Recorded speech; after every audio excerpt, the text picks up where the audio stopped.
usually have a pretty good vision. That might be my sort of superpower, is the ability to see the space. What's fun about the show is that you can see real interior designers creating these spaces on a budget.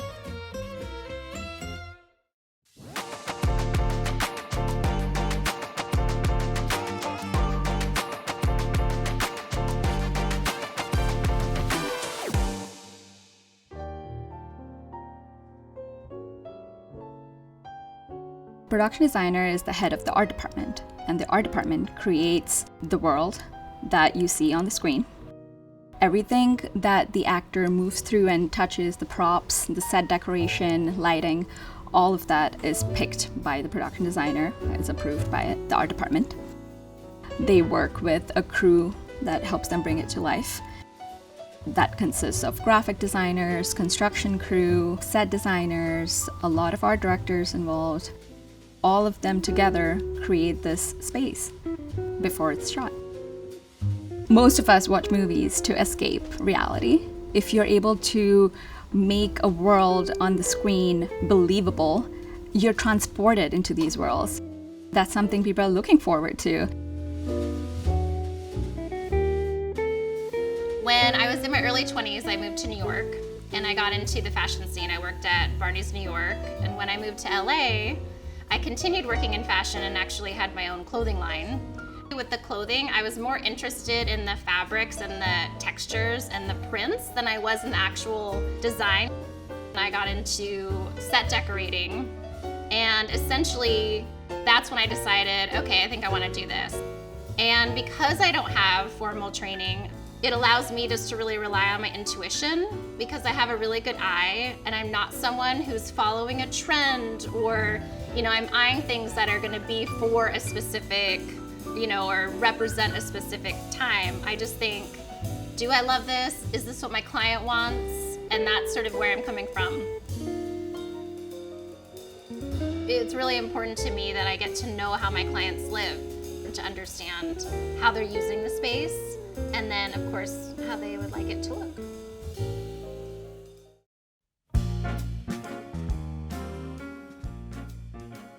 So Tim Burton, we all know him for his incredible visual storytelling style, and a couple of the movies that he worked on in the late 80s and early 90s were Beetlejuice, The Nightmare Before Christmas, and all of them had the same theme of gothic horror with a whimsical feel to it, and he was fusing mundane reality with fantastical element.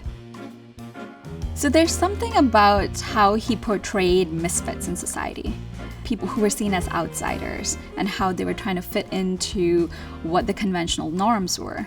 It is relatable. Everyone has felt out of place at some point in their life, and they're drawn to these movies because of that. He was almost infatuated with the idea of dystopian suburbia because he grew up in suburban Los Angeles, and how everything seemed pretty on the surface, but there was a lot of darkness underneath. When he created Edward Scissorhands, it was about the idea of a monster being poked and prodded in a normal world, which is around the same time that housing developments were cropping up all around the US.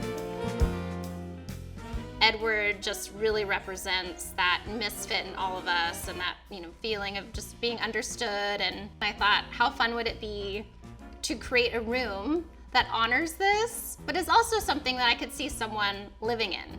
That film is all about monochromatic homes and spaces. There was no contrast whatsoever on these homes, and they were all these Necco wafer colors. So that was really fun, deciding, am I going yellow? Am I going minty green? Am I going blue? And I landed on pink because I love pink. And that's really where I started. The Edward Scissorhands set is mostly mid-century modern inside of the homes, but then you'll notice the colors and the scene is very 90s. So they had nods to different eras. The town they shot in was 20 miles north of Tampa. This was a town that there were new residents who had moved into brand new development, and had just started living there. People lived in this Easter-colored bubble, almost, for like the whole spring. And he had this protagonist character in black and white. He was able to show the contrast of loneliness in this beautiful, seemingly perfect world. It's incredible the scale at which people were living and, functioning in this set, which was such an iconic film set. The interesting thing is about how the art department was set up in one of the suburban houses, which was covered in a fumigation tent. And it was orange and green, and you actually see it in one of the first scenes of the movie. So the fantasy element of the film is that the era is ambiguous. You can't really tell what time period it was set in. So it was almost a 90s period with like mid-century feel, I would say, So there were like nods to different decades, but you couldn't really put a finger on it and place the exact time period of it. To make the design not feel too literal, what I'm going to do is choose one of the homes. I think I'm gonna look at Joyce's home, and then I can just pull in other elements from the film just to make it fun. And I have faith that just the right eye and just having fun with it will get to a place where it evokes the feeling of the film, but it's not trying to recreate it or copy it.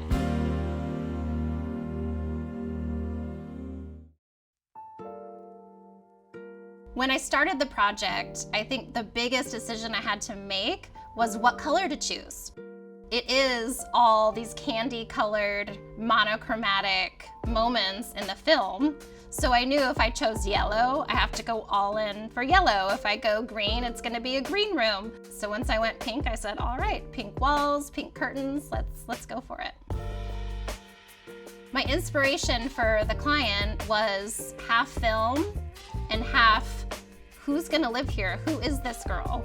And I decided she's someone she's like Edward in a lot of ways, where she doesn't always fit in and she doesn't want things too perfect, but she really loves color and she wants to have fun and she wants to sort of break out of things that are just like too normal. I had about 2 weeks to shop and install. So that was a challenge, which was really fun. So I know if I went to the Rose Bowl, a few vintage stores around town, Craigslist, Etsy, and sure enough, I was able to find so many things that way. If you really want to curate a space that reflects your personality, go vintage shopping, find things that you love, barter with the vendors. What I love about vintage shopping is that you often find pieces that are really well constructed, where the time and the care is put into it. And yeah, it might be a little bit beat up, it might have some wear and tear, but you know that the bones are really good and really solid. I'd say the piece I'm the most excited about is the sofa. It was inspired by Joyce's sectional in her living room in Edward Scissorhands. We found it on Craigslist for $300. So we recovered the entire thing. We spent $1,100 on the upholstery and $600 on the fabric. And when you're talking about fabric pricing, I think we spent about $20 a yard on this fabric. And fabrics really do range, so find out how much fabric you need, and then that might inform your decision about how much you want to spend per yard. And it's an incredible piece of furniture. It has really solid bones, and the upholstery was just really beat up. So all we had to do is get it reupholstered, and it looks gorgeous. I love that the sofa is so inviting with the round shape. It really fills up the space. It's a place where you can have drinks, you can have conversation, someone can sit on the floor. I think the room functions really well and can really be a space where people gather and have a good time, and it's very textural and cozy and soft. The swag pendant was one of the first pieces I purchased, and I was so excited because it looks so similar to the pendant in the film. And then the vintage Murano sconces, those were an incredible find on Etsy. Film starts with Winona Ryder's character telling her granddaughter the story of the man in the castle and why it snows in the town. So the sconces were really special for me because they really felt like a little piece of Edward, a little piece of ice, a little winter, mixed in with this very sunny, happy set. When I was shopping at the Rose Bowl, I saw an incredible piece of art that I thought would look really great with the sofa and really tie in with the mid-century vibe.